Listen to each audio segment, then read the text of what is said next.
আসসালামু আলাইকুম। আজকে আমরা চলে আসলাম সেই ঐতিহ্যবাহী নাটোরের রাজবাড়িতে এসে আমার খুব ভালো লাগলো।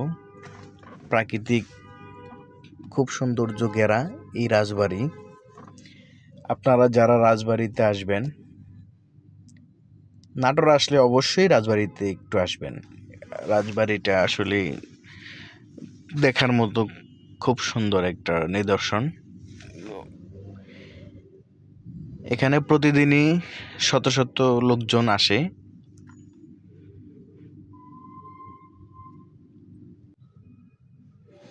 আর যারা পুরাতন রাজাদের বাড়ি কখনো দেখেননি, তারাও তো একবার হলো আসবেন। আর আসলে আপনার খুবই ভালো লাগবে আপনাদের। এখানে লোকজন আনাগোনা দেখা যাচ্ছে খুব ভালো। প্রতিদিনই লোকজন আসে, অনেক লোকজন আসে। ধন্যবাদ সবাইকে।